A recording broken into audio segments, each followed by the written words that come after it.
Então eu quero convidar você a estender as suas mãos aqui à frente. Nós vamos orar pela vida do pastor Marcelo. Tenho certeza que Deus tem algo especial para falar aos nossos corações através da vida do servo dele, porque é tempo de crescer, e nós temos aprendido de Deus o quanto que é importante entendermos o tempo dele para nós neste ano. Estenda as suas mãos aqui à frente. Pai, nós colocamos, ó Deus, diante de Ti a vida do pastor Marcelo, Teu servo, ó Deus, que tem caminhado conosco, ó Deus, e tem se colocado à disposição para amar, cuidar e servir, ó Deus, juntamente conosco, a igreja, a membresia, este bairro, esta cidade. Oramos, ó Deus, por sua vida, pelo seu casamento, pelo seu filho, pela sua família, ó Deus, que seja abençoada e sustentada por Ti a cada dia. E neste momento, ó Deus, nesta noite, mais uma vez Ele será a boca do Senhor para ministrar aos nossos corações. Use-o com poder e graça, com ousadia, com intrepidez, ó Senhor. Que Ele, ó Pai, seja um instrumento poderoso e valoroso nas Tuas mãos nesta noite. E quanto a nós, que possamos ouvir e estar dispostos a praticar a Sua palavra. Em nome de Jesus. Amém. Amém.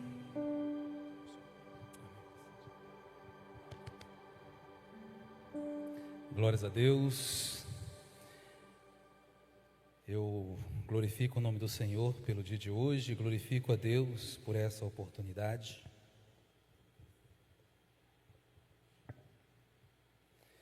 E convido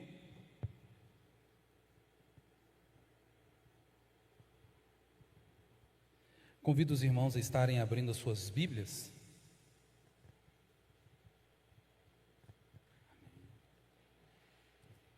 Obrigado. No texto da palavra de Deus que está na segunda carta do apóstolo Pedro, no capítulo 3, verso 18.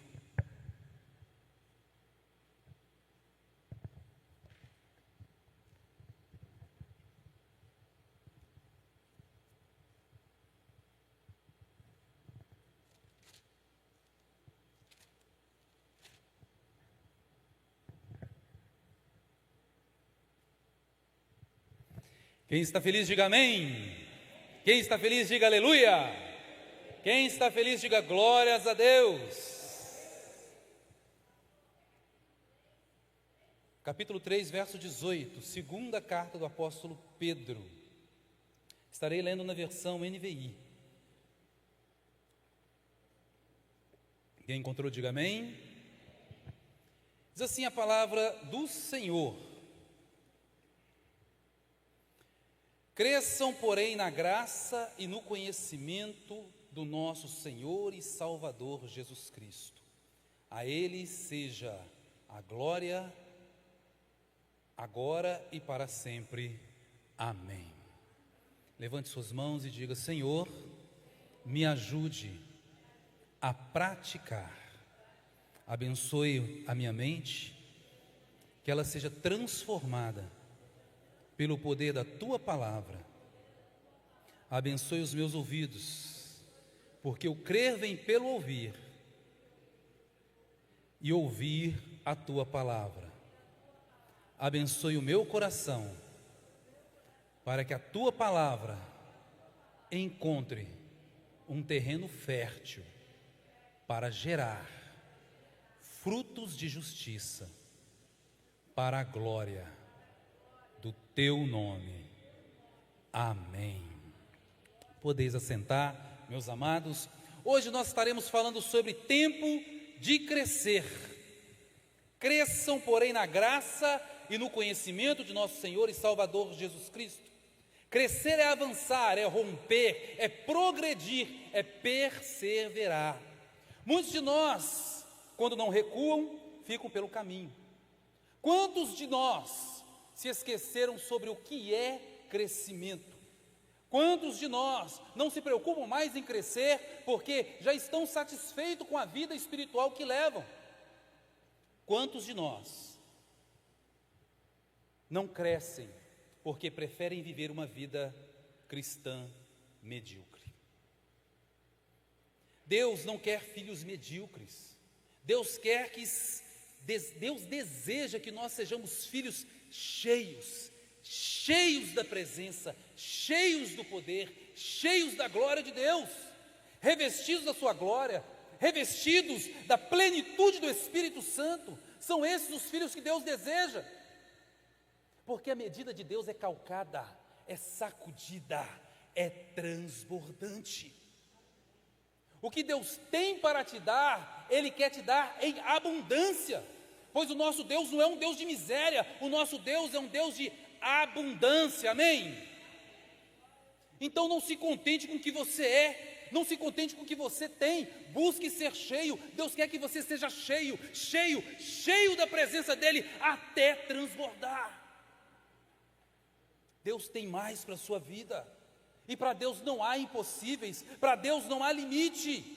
Entretanto, Deus só irá te dar aquilo que você buscar. Ele já deu a chave, está escrito no texto que vamos ler agora. Acompanhe comigo Mateus capítulo 7, 7 e 8, assim está escrito: peçam e será dado a vocês, busquem e vocês encontrarão, batam e a porta será aberta, pois todo aquele que pede recebe, o que busca encontra, e aquele que bate, a porta será aberta. A bênção é para aquele que pede, a bênção é para aquele que busca, a bênção é para aquele que bate a porta. Você nunca terá aquilo que você não busca. Leiam comigo o que está sendo projetado aqui. Você nunca terá o que você não busca. Não vai cair do céu. Não haverá um download espiritual. O milagre é para aquele que crê, a bênção é para aquele que busca, a resposta é para aquele que clama. Não é para qualquer um e não pode ser de qualquer jeito. Existem condicionais na Bíblia que não podem ser negadas. São mais de 6.735 promessas na Bíblia, e cada uma delas tem uma condicional. Duvida? Vamos ver algumas das mais conhecidas. Josué 1, 8 e 9. Não deixe de mencionar as palavras desse livro da lei e de meditar nelas, acompanhe comigo, para que você cumpra fielmente tudo que nela está escrito. Deste modo você fará prosperar os seus caminhos e será bem sucedido. Não fui eu que te ordenei? Seja forte e corajoso, não se apavore nem desanime, pois o Senhor, o seu Deus, estará com você por onde quer que você andar. Você quer que seus caminhos sejam prósperos e você quer ser bem sucedido? Cumpra fielmente o que está escrito no livro dessa lei. Essa é a condicional. Quer ver outra? Vamos, acompanhem comigo. Segundo Crônicas 7,14. Se, já começa com uma condicional. Se o meu povo que se chama pelo meu nome se humilhar e orar, buscar a minha face e se afastar dos seus maus caminhos, dos céus eu ouvirei, perdoarei o seu pecado e curarei a sua terra. Você quer que Deus te ouça, perdoe o seu pecado, sare a sua terra? Primeiro, o povo que se chama pelo nome de Deus tem que se humilhar, orar, buscar a face de Deus e se afastar dos maus caminhos. É a condicional. Para que a bênção aconteça, existe sempre uma condicional. Acompanhe comigo. Isaías 40, verso 31. Mas aqueles que esperam no Senhor renovam as suas forças, vão ao alto como águia, correm e não ficam exaustos, andam e não se cansam. Para você andar e não se cansar, correr e não se fadigar, renovar as suas forças, você tem que esperar no Senhor. Outro texto muito conhecido, Jeremias 29, de 11 a 13. Porque sou eu que conheço os planos que tenho para você, declara o Senhor. Planos de fazê-los prosperar, não de lhes causar dano. Planos de dar a vocês esperança em um futuro. Então vocês clamarão a mim, virão orar a mim, e eu os ouvirei. Vocês me procurarão e me acharão quando me procurar de todo coração. Não é de qualquer jeito. Tem que ser de todo o coração. Não se encontra Deus de qualquer jeito, não se busca Deus de qualquer jeito, tem que ser de todo o coração. Malaquias 3,10, um texto muito usado por nós. principalmente nos dízimos, as ofertas. Olha que texto maravilhoso: tragam o dízimo todo ao depósito do templo, para que haja mantimento na minha casa. Ponha-me à prova nisto, diz o Senhor dos Exércitos, e vejam se eu não vou abrir as comportas do céu e derramar tantas bênçãos sobre vocês, que vocês nem terão onde guardá-las. Você quer que seja derramada sobre a sua vida tantas bênçãos que você nem tenha onde guardar? Seja fiel ao Senhor, seja fiel nos dízimos, seja fiel nas ofertas. Traga-me um crente fiel a Deus, que seja dizimista fiel, que seja fiel ao Senhor, que seja fiel nos dízimos e nas ofertas, que seja um crente fiel ao Senhor. Traga-me aqui agora um crente assim, que esteja passando fome e necessidade. Tragam e coloquem diante de mim. Se você encontrar um que seja, eu rasgo a minha Bíblia, deixo de ser crente e entrego o meu ministério. Há 23 anos eu faço esse desafio em todos os púlpitos que eu prego, e nunca encontrei um. E eu sei que nunca vou encontrar, porque eu sei em quem eu tenho crido. E o meu Deus, Ele é fiel. O Deus em que eu creio é fiel. Ele é fiador de suas promessas. Ele é um Deus que nunca falha e que jamais falhará. Como está escrito no Salmo 37, verso 25: fui moço, hoje sou velho, mas nunca vi Deus desamparar o justo, e nem a sua descendência mendigar o pão. Deus não desampara os seus justos. Deus é fiel. O Deus que eu creio é fiel, e Ele não desampara. Ele é fiel.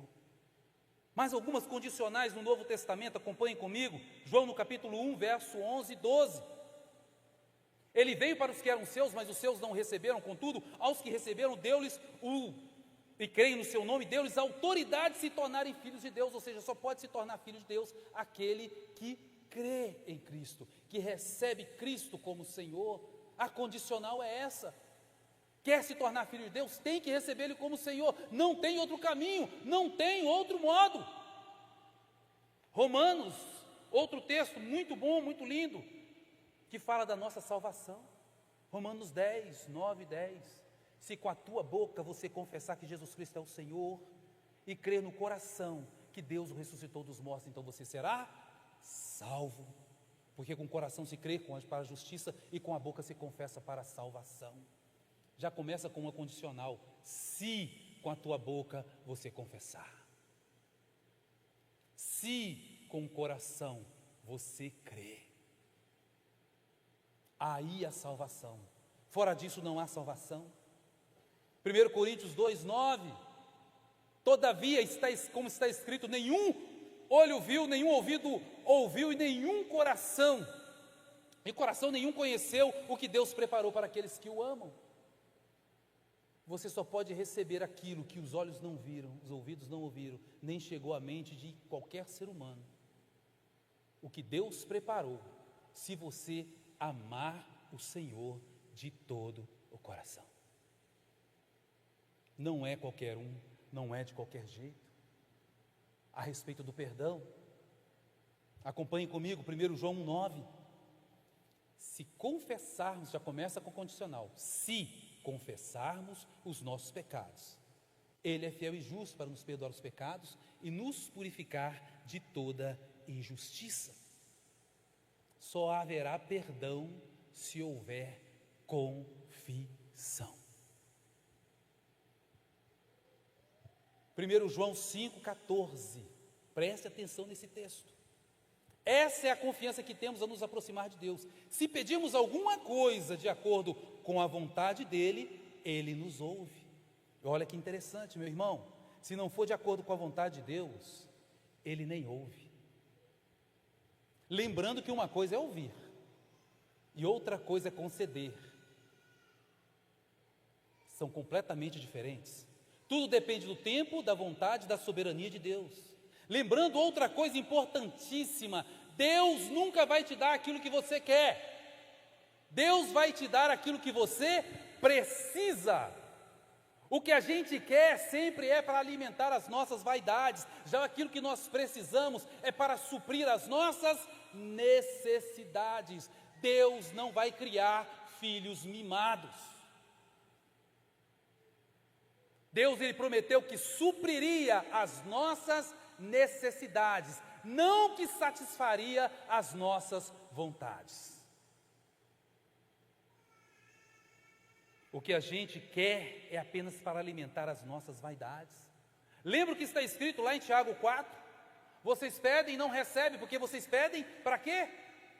Para satisfazer as suas concupiscências, ou seja, a vontade da carne. São 6.735 promessas, e aqui nós vemos só algumas, mas todas essas promessas existem condicionais a serem cumpridas. Não é de qualquer jeito, não é qualquer um, tem que passar pelo crivo de Deus. Você tem que buscar, você tem que clamar, tem que invocar, tem que obedecer, tem que ser fiel, tem que perseverar e tem que ser até o fim. Não pode ser por meio do caminho, tem que ser até o fim. A jornada é longa, meu irmão.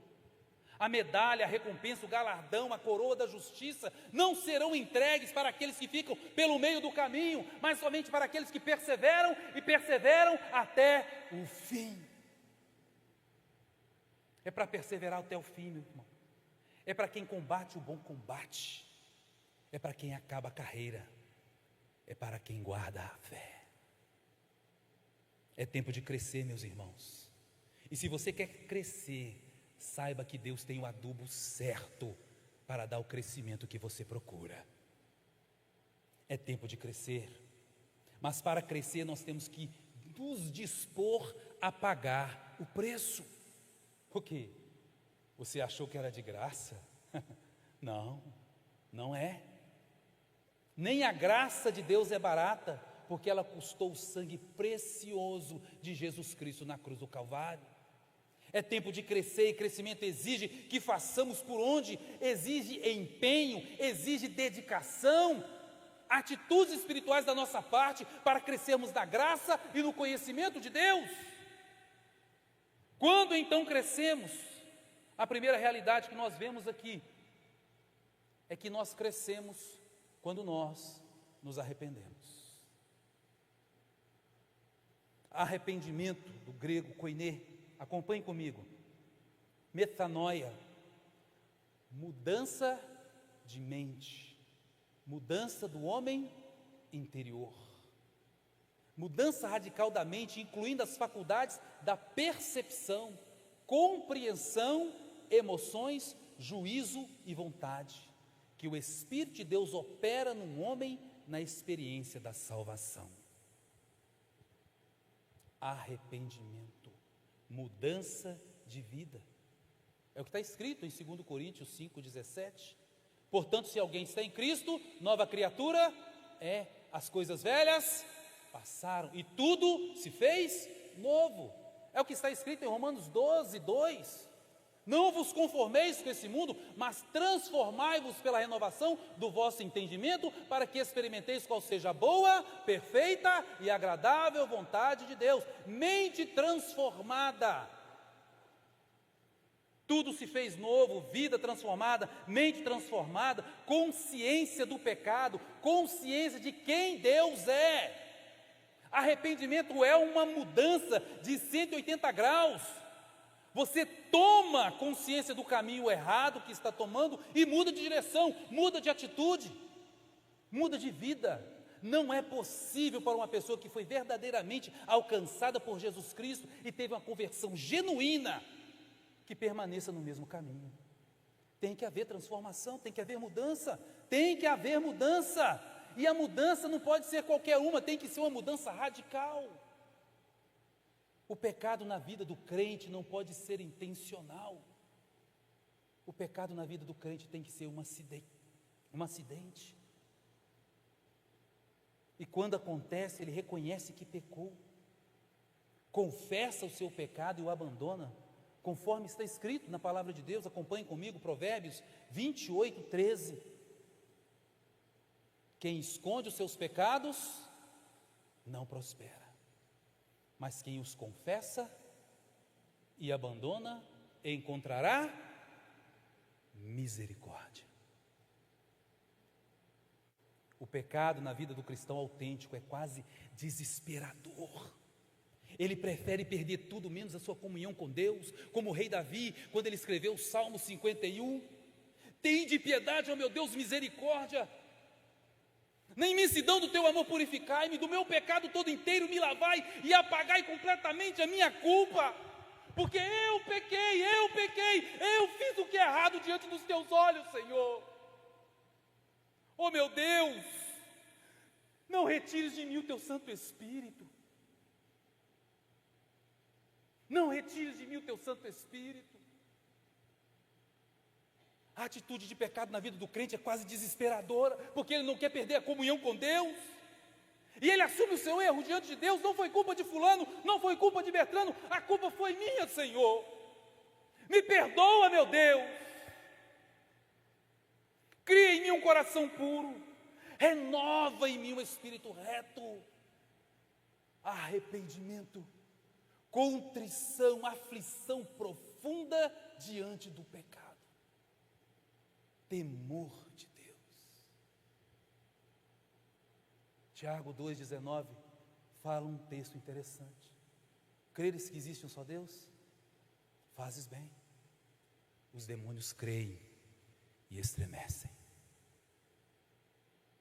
Quantos cristãos que se dizem cristãos nem se estremecem mais, nem tremem mais diante do pecado. Pecam e é como se fosse absolutamente nada.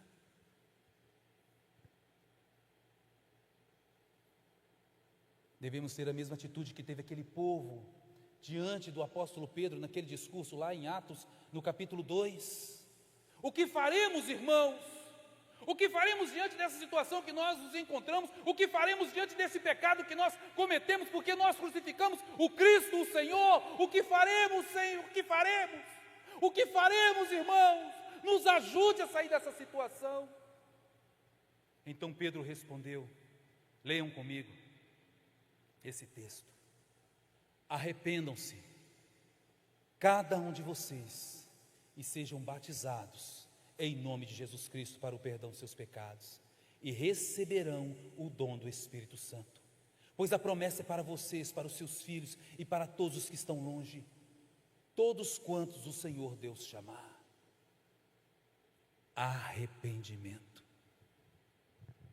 E quais são as atitudes de uma pessoa realmente arrependida? Vejam comigo. Primeiro, profundo pesar pelo mal praticado.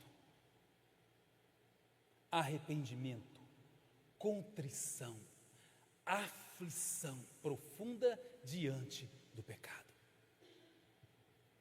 Segundo, desejo de confessar o mal que praticou. A pessoa se sente incomodada, compelida pelo Espírito Santo, porque o Espírito Santo fica falando só, você está errado, muda de postura, pede perdão, pede perdão, pede perdão. É uma declaração de culpa, fui eu que pequei. A declaração pesarosa, muito diferente dos psicopatas que tem por aí, porque os psicopatas falam assim, fui eu mesmo, cara, fui eu mesmo que fiz, e aí, comédia? Vai encarar? O psicopata fala assim, mas filho de Deus não, ele é humilde na presença do Senhor. Senhor, fui eu que pequei, misericórdia, meu Deus. É o desejo pela cura, descrito na carta do apóstolo Tiago, no capítulo 5, verso 16. Confessai vossas culpas uns aos outros, para que sejais curados. A confissão cura, a confissão restaura. A terceira atitude, desejo de pedir perdão aos que foram vítimas da ofensa. É o desejo pelo conserto, pela restauração, é o anseio de recuperar a comunhão com Deus. Meu irmão, todo pecado que é contra uma pessoa é um pecado contra Deus. Não se esqueça disso. E detalhe, o perdão, às vezes a gente fica com medo, com receio de perdoar, com orgulho, na verdade, de perdoar, achando que não, eu não vou perdoar, não perdoo não, senão a pessoa vai se dar bem. O perdão não é para a pessoa, o perdão é para mim. É para eu ser sarado, para eu ser transformado, para eu ser mudado, para eu ser curado. A pessoa está pouco se lixando. Ela faz o mal para a gente, não está nem aí. Continua a vida dela. Mas nós não, nós nos moemos no rancor, na mágoa, no ressentimento, achando que estamos bebendo um veneno para outra pessoa morrer. Deus quer nos curar, e a cura vem através do perdão. E a quarta atitude de uma pessoa realmente arrependida: abandono do pecado. Quem os confessa e abandona alcançará misericórdia. Não adianta você pecar hoje, ficar no mesmo pecado, ficar no mesmo pecado, ficar no mesmo pecado. Pelo amor de Deus, você está brincando com Deus. Deus está nos chamando ao arrependimento. Deus está nos chamando ao crescimento. Então, quando que crescemos? É a segunda realidade. Crescemos quando nós amadurecemos. Amadurecemos quando nós sabemos quem é Deus. Amadurecemos quando nós sabemos qual é o nosso lugar. Deus, Ele é Senhor. O Senhor é Deus, somente Ele é digno de toda a honra, toda a glória e todo o louvor. Amadurecemos quando nós nos preparamos para as dores, porque elas virão, irmãos. Não se engane, as dores virão. São inevitáveis. Mas as dores são mais amenas para aqueles que se preparam. Amadurecemos quando nós nos conscientizamos que o mundo não é um parque de diversões, mas um campo de batalha, e o que está em jogo é a nossa alma. Por isso nós devemos vigiar e orar todos os dias para não cairmos em tentação. Amadurecemos quando nós nos conscientizamos que o mundo não para só porque estamos tristes e magoados ou frustrados. E o mundo não para só porque o nosso coração se quebrou, e o mundo não vai parar para esperar que nós o consertemos. Amadurecemos quando deixamos de abraçar o vitimismo e começamos a abraçar o autor e consumador da nossa fé. Amadurecemos quando nós aprendemos a enfrentar os nossos problemas com dignidade e com a cabeça erguida, como pessoas de coragem, não como vítimas. Meus irmãos, Jesus julgou limpo com todo mundo.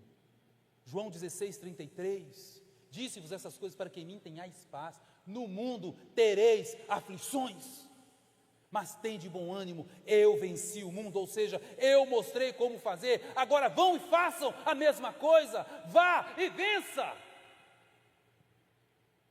Amadurecemos quando nós nos conscientizamos que nós não somos melhores que uns que os outros. Aliás, ninguém é melhor que ninguém. Somos todos ovelhas do mesmo rebanho, ovelhas do mesmo pasto, ovelhas do mesmo Senhor e do mesmo pastor. Amadurecemos quando nós nos conscientizamos que nós não somos melhores que o nosso Senhor Jesus Cristo.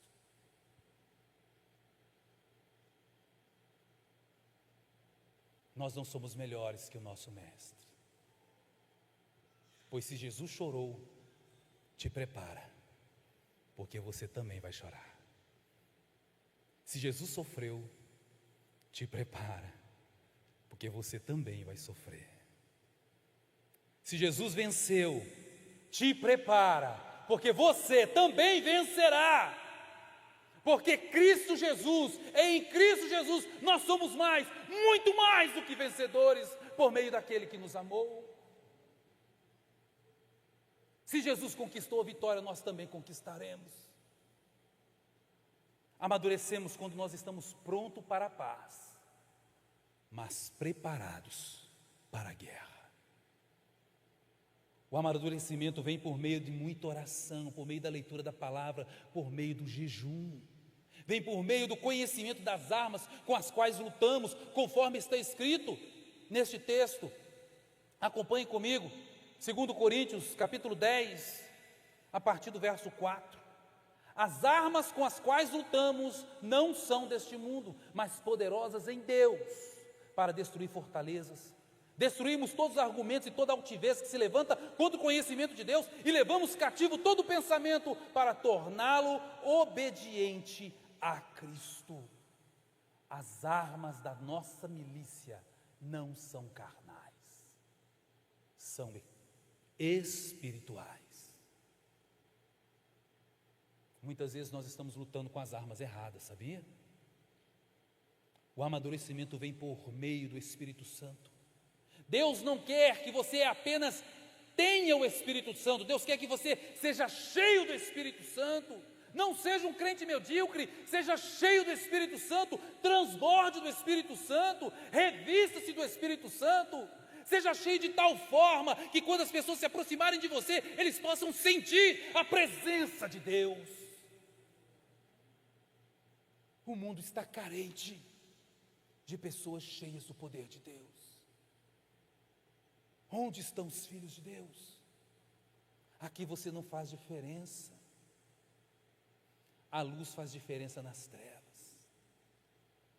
É lá no seu trabalho, na sua faculdade, na sua escola, que as pessoas têm que te reconhecer como profeta de Deus. Se Deus te levantou, meu irmão, abraça o seu chamado. Cresça, amadureça, desde criancice, desde meninice, faça como o apóstolo Paulo. Quando eu era criança, eu corria como criança, andava como criança, discorria como criança, mas quando virei homem, eu deixei para lá as coisas de criança. Deus está chamando para o amadurecimento, Deus está nos chamando para o crescimento, é tempo de crescer. Então, quando que crescemos? A terceira realidade, crescemos quando nós nos santificamos.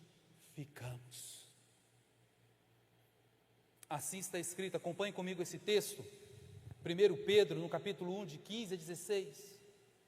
Mas assim como é santo aquele que os chamou, também sejam santos em toda a sua conduta, pois está escrito, sejam santos, porque eu sou santo. Santo não é quem menos peca, santo é quem mais se lava no sangue do Cordeiro. Santo é aquele que busca insistentemente o caráter de Deus. Santo é aquele que se adequa à conduta de Jesus Cristo. Santidade nos remete a tudo que somos, a tudo que pensamos, a tudo que fazemos, a tudo que falamos. Devemos ser santos em nossa maneira de pensar. Olha o que está escrito em Filipenses, no capítulo 4, verso 8, acompanhe comigo. Finalmente, irmãos, tudo que for verdadeiro, tudo que for digno de respeito, tudo que for justo, tudo que for puro, tudo que for amável, tudo que for de boa fama, em tudo que houver alguma virtude ou algo de louvor. É nisso que nós temos que pensar. Com que você ocupa sua mente? O que você tem colocado na sua cabeça? Os nossos pensamentos devem ser santos. Devemos ser santos em nossa maneira de fazer as coisas. Acompanhe esse texto comigo, Hebreus, capítulo 12, verso 14. Esforcem-se para viver em paz com todos e procurem ter uma vida santa, sem a qual ninguém verá a Deus. Sem santidade, ninguém verá a Deus. Deus é santo. Devemos ser santos em nossa maneira de falar, meus irmãos. E olha como que a Bíblia pega forte nesse sentido. Olhem comigo, Efésios capítulo 4, verso 29. Se você tiver a oportunidade até de marcar esses textos, seria muito bom. Seria muito de Deus. Evitem o linguajar sujo e insultante. Que todas as suas palavras sejam boas e úteis, a fim de dar ânimo para aqueles que ouvem. Quanta bobagem, quanta besteira, quanto palavrão nós falamos. Olha o que diz Efésios capítulo 5, verso 3 ao verso 5. Que não haja entre vocês imoralidade sexual, impureza ou ganância, esses pecados não têm lugar no meio do povo santo. As histórias obscenas, as conversas tolas, as piadas vulgares não são para vocês. Aquelas piadas pesadas, sabe? Em vez disso, sejam agradecidos a Deus e podem estar certos que nenhum imoral, impuro ou ganancioso que é idólatra, herdará o reino de Cristo e de Deus. a gente tem que tomar muito cuidado. Colossenses 3:8, agora, porém, abandonem todas essas coisas, a ira, indignação, maldade, calúnia, linguagem indecente no falar. Eu já tive, a oportunidade de pastorear um rapaz que chegou a fazer uma monografia para autorizando que crente pode falar palavrão. E levou isso para dentro da igreja. E teve um humorista do Facebook, não, do YouTube, um cara que até imita o pastor, um rapaz de bigodinho, que usou a monografia dele, falando, não, justificando aqui, crente pode falar palavrão, tá vendo? Isso aqui é crente.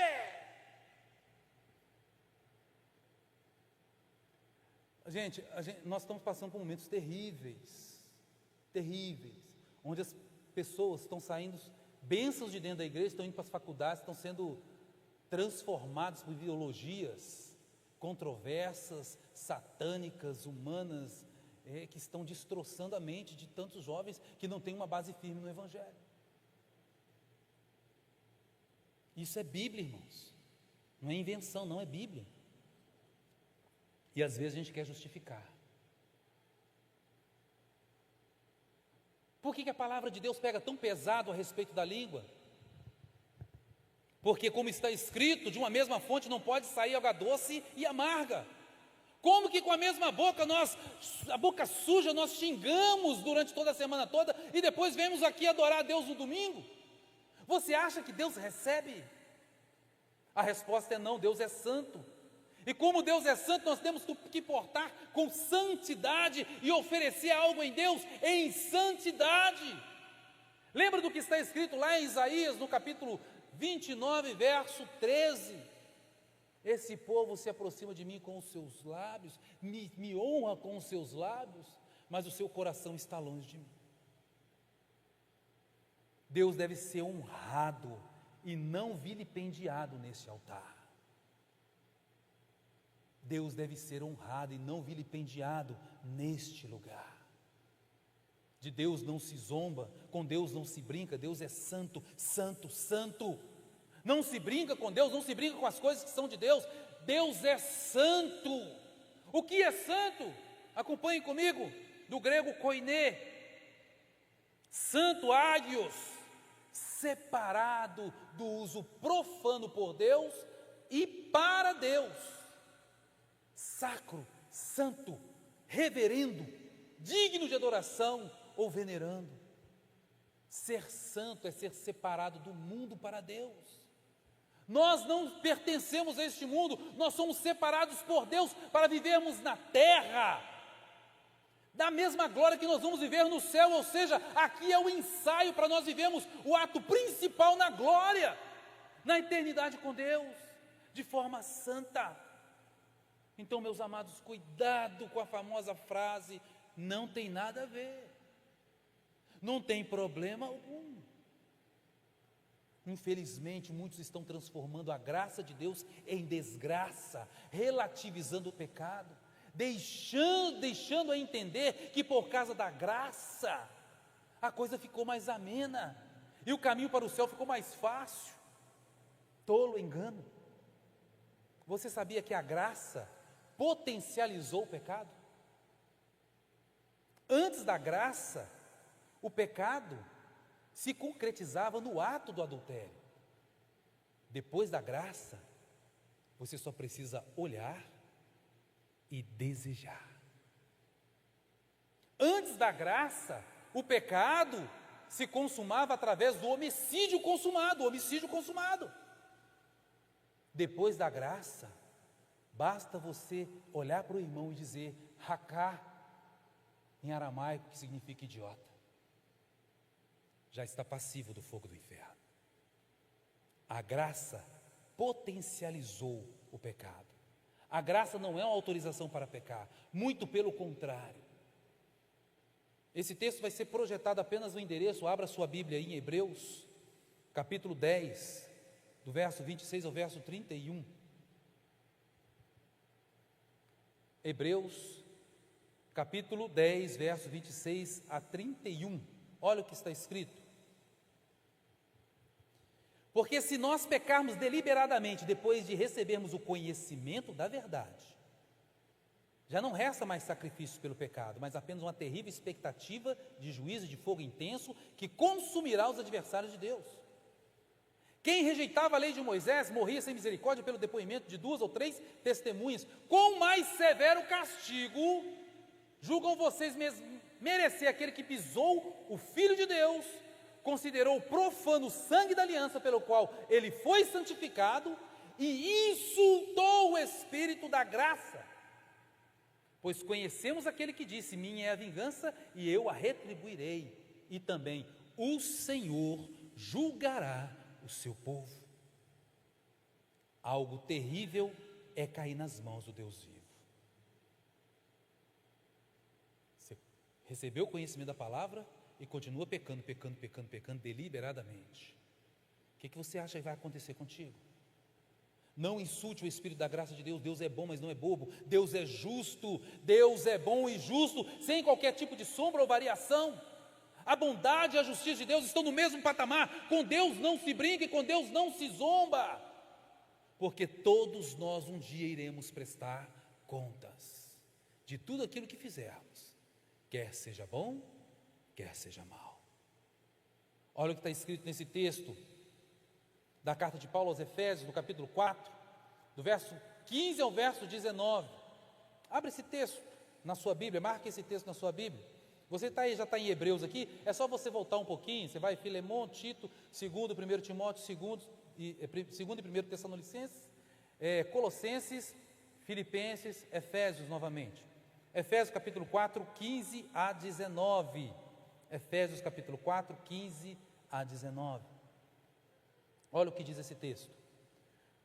Portanto, nenhum de vocês sofra como assassino, ladrão, criminoso, nem como quem se intromete em negócios alheios. Contudo, se sofre como cristão, não se envergonhe, mas glorifique a Deus por meio desse nome, porque chegou a hora de começar o julgamento pela casa de Deus, e se começa primeiro conosco, qual será o fim daqueles que rejeitam o evangelho de Deus?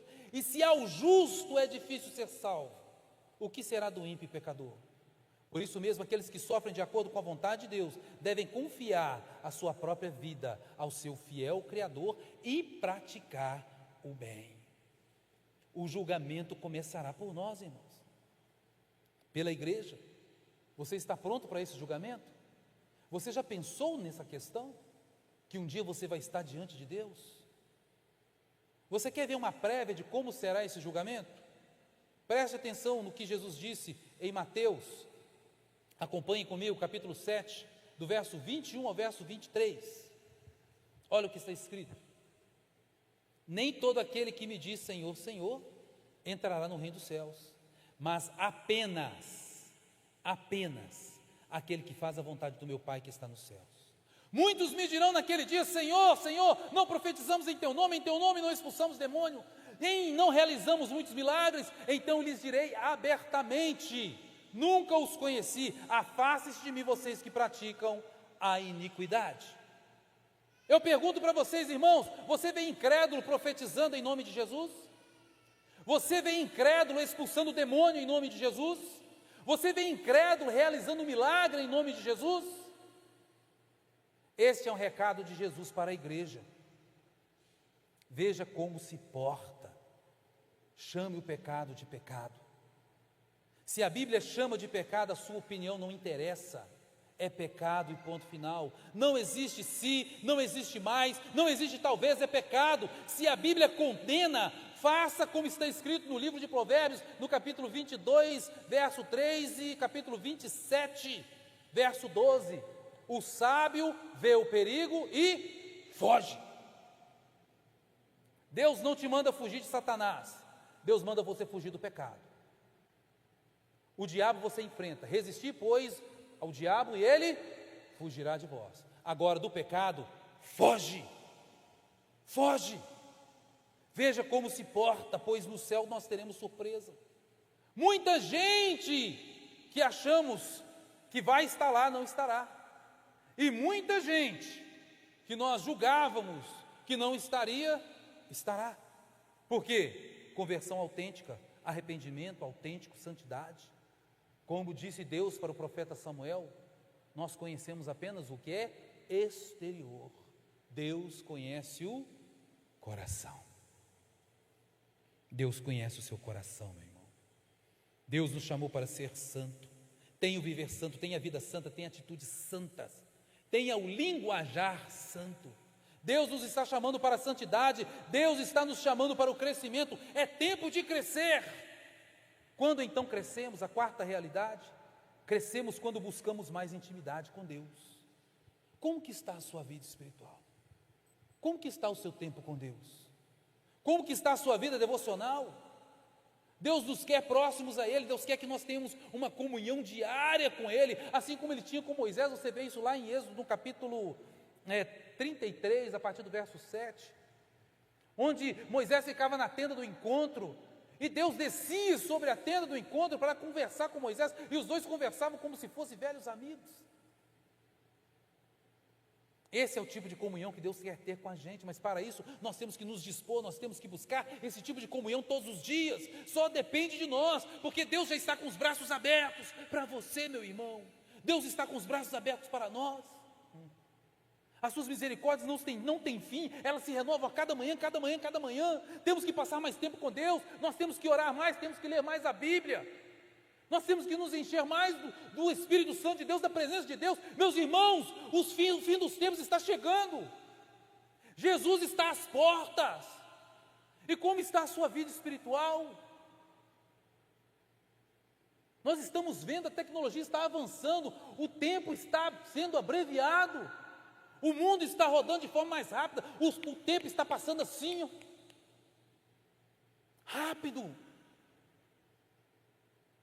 E não adianta pedirmos se não buscamos. Jesus já disse: peça e vos será dado, busque e você encontrará, bata e a porta será aberta. Depende muito de nós, meus irmãos. Deus já se colocou à nossa disposição, nós é que temos que fazer a nossa parte. Quando nós não fazemos a nossa parte, consequentemente algo terrível acontece. Nós nos afastamos da graça de Deus, nos afastamos de Deus, e quando nós nos afastamos de Deus, nós nos aproximamos do mal, e quando nós nos aproximamos do mal, nós nos aproximamos do inimigo de Deus, o diabo. E a lógica é simples, meus irmãos. Se você está perto de Deus, você está longe do diabo. Se você está longe de Deus, você está perto de Satanás. Só existe dois senhores, dois caminhos, duas portas. Um caminho é estreito, difícil, pedregoso, mas que leva para os céus. O outro é largo e espaçoso, mas leva para o inferno. Um Senhor quer te salvar, o outro quer te levar com Ele para o inferno. Ninguém te força nada, a escolha é sua. A decisão é sua. Deus não joga ninguém no inferno. As pessoas estão indo para o inferno com as próprias pernas, porque elas estão fazendo as suas escolhas. Às vezes, ao invés de ler a palavra de Deus, o que você faz? Passa horas e horas em frente ao celular. Não adianta dizer que eu preciso viver intensamente um relacionamento com Deus. Relacionamento indica intimidade, intimidade indica conhecimento, conhecimento indica crescimento na abundante graça de Deus. O nosso tempo de oração, o nosso tempo de meditação na palavra de Deus, o nosso tempo de vida com Deus, mostra muito quem nós somos na presença do Senhor. Nós não somos filhos de um pai ausente, mas muitas vezes Deus é pai de filhos ausentes. Filhos que só pensam em si mesmos, filhos que só pensam nas coisas desse mundo, filhos que só pensam em Deus no momento das dificuldades. Que tipo de relacionamento é esse? E se fosse o contrário? Se ao invés de dar um tempo para as coisas de Deus, Deus começasse a dar um tempo de você, parasse de ouvir suas orações, parasse de te proteger, parasse de te livrar do mal. E se fosse o contrário? Crescimento com Deus requer intimidade com Deus. Quando somos íntimos de Deus, nos tornamos mais sábios, mais longânimos, mais autênticos, mais verdadeiros, mais misericordiosos, mais sensíveis ao Espírito Santo de Deus. Às vezes nós estamos no culto e agimos de forma tão mecânica, tudo se torna mecânico, a oração, a adoração. Deus espera mais de nós, irmãos. Deus espera mais da sua vida. Faça como o salmista, no Salmo 1. Bem-aventurado o varão que não anda segundo o conselho dos ímpios, não se detém no caminho dos pecadores, não se assenta à roda dos escarnecedores, mas tem o seu prazer na lei do Senhor, e nela medita de dia e de noite.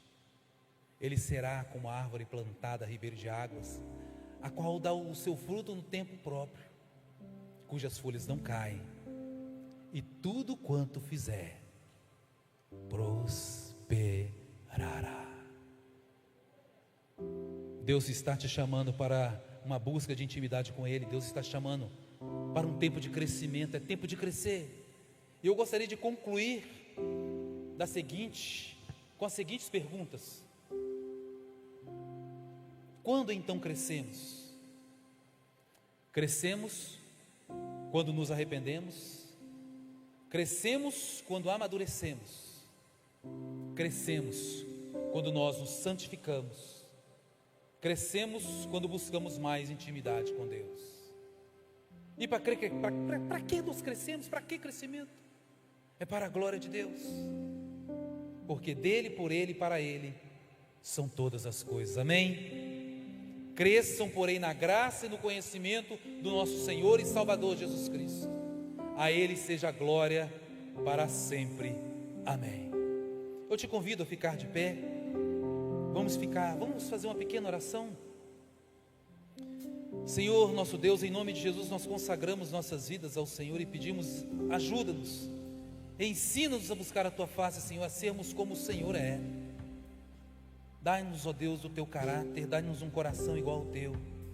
Ajuda-nos a viver em santidade, ensina-nos o temor do Teu nome. Ajuda-nos a viver em reverência, a vivermos para a glória e para o louvor do Teu nome, em nome de Jesus. Eu agradeço a oportunidade, saúdo a igreja com a graça, com a paz do Senhor. Devolvo a palavra a quem de direito. Que Deus nos abençoe, em nome de Jesus.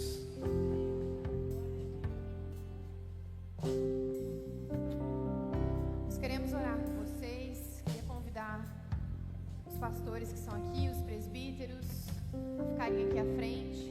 Nós queremos impor as mãos sobre vocês e ungí-los.